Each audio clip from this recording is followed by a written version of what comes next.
A la 1:09 de la tarde vamos a conversar con el doctor Miguel Palacios Celi, él es decano del Colegio Médico del Perú. Con él hablamos de varios temas. Vamos a conversar sobre la posible segunda ola de una pandemia y también de paso le preguntaremos sobre la difteria. Doctor Palacios, ¿cómo está? Muy buenas tardes.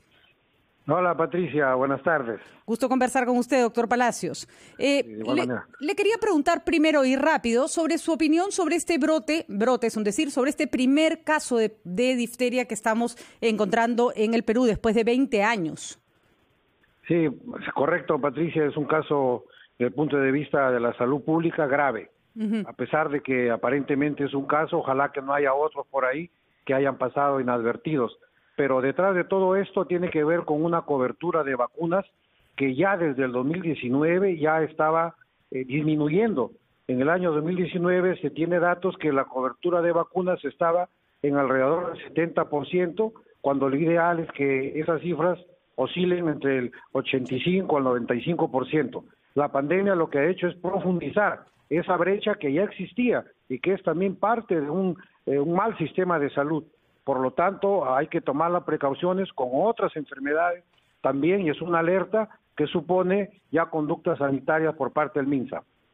De acuerdo, doctor Palacios, eso sabemos que se está haciendo un esfuerzo por recobrar el tiempo perdido, pero claro, en el proceso pueden ocurrir estas cosas, chicos que se quedaron desinmunizados. Y sobre todo, Patricia, que el factor R de la difteria es entre el 6 y el 7. Recuerda que el coronavirus es 2.5 y la gran lucha para bajar el coronavirus a un factor R1 o menos de 1, imagínate, la difteria tiene un R de 6 a 7, es mucho más contagiosa que el coronavirus, de tal manera que este es un caso realmente grave, una amenaza para la salud pública y debe ameritar la sinergia de todos los esfuerzos, y ahí como siempre el Colegio Médico dispuestos a colaborar con nuestro comité de inmunizaciones que tenemos. De acuerdo, doctor Celis. R6 o R7 quiere decir para nuestros oyentes que contagia de 6 a 7 personas cada paciente, o sea, el contagio es altísimo. Y doctor Palacios, a ver, hay algunas informaciones preocupantes por el lado del gobierno. Hemos escuchado al doctor Walter Martos, por ejemplo, hablar de una posibilidad de inmunidad de rebaño, de que ya no habría tanto contagio en el Perú, de que no se puede hablar de una segunda ola de contagios. Y la preocupación no es tanto la declaración, sino si a raíz de esas declaraciones se están tomando decisiones dentro del gobierno, porque tampoco nada nos asegura que eso no vaya a ocurrir. ¿Cuál es la percepción del Colegio Médico sobre cómo se está manejando esta información y esta posibilidad?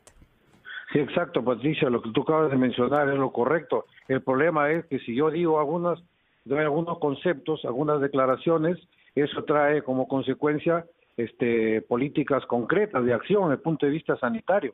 Nosotros sabemos, primero, que en la historia de las epidemias siempre hay rebrotes y que existe un llamado silencio epidemiológico como esto que ha pasado con la difteria, que es un silencio epidemiológico de 20 años y después de 20 años aparece un caso que ojalá que sea aislado y se aplaque.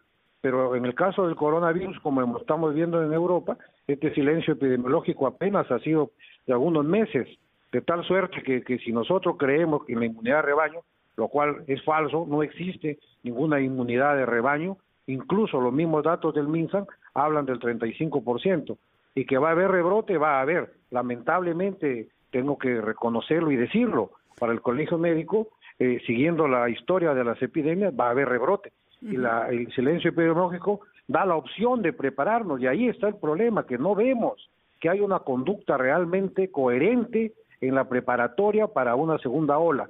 En el tema, por ejemplo, del déficit de médicos que falta, al contrario, en lugar de retener a los médicos contratados por el MINSA, los están despidiendo ahorita, están cesando todos los contratos CAS de los médicos que se batieron en la lucha contra la pandemia, a pesar que es inminente la llegada de una segunda ola.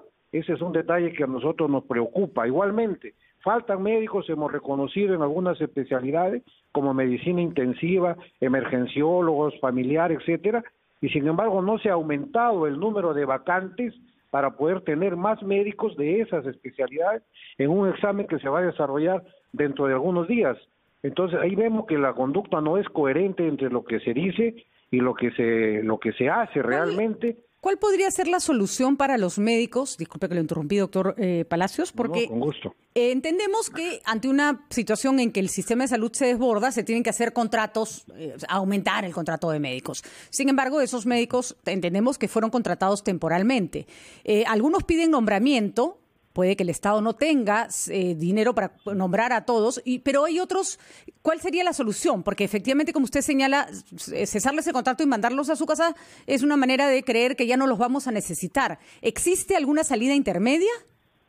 Sí, exacto, Patricia, porque existe el estado de emergencia. Fueron contratados en el marco del estado de emergencia sanitaria. De acuerdo. Y ese estado todavía persiste, por un lado, y por otro lado, la alternativa ahorita de cara a toda la población es la vigilancia epidemiológica activa, que significa ir tras el virus en donde se encuentra, y para eso se necesita médicos en los establecimientos del primer nivel, que todo el mundo reconoce que fue un error abandonar el primer nivel, pero ahora es más error despedir a los médicos del primer nivel.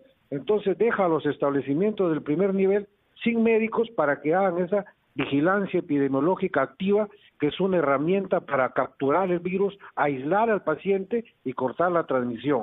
En ese sentido, nosotros invocamos que mantengan el contrato con los médicos, que no rescindan contratos y los mantengan, porque la segunda ola va a ocurrir de todas maneras. Muy bien, doctor Celis. ¿Y se le ha dado a los primeros niveles de atención la, solvencia necesaria? ¿Están equipados como para poder atender casos ambulatorios, seguir a enfermos sin necesidad de que lleguen a los hospitales? Sí, nosotros creemos que no. Imagínate que ahorita existen 50 plantas generadoras de oxígeno, 50 que vienen ahorita en construcción, serán 100.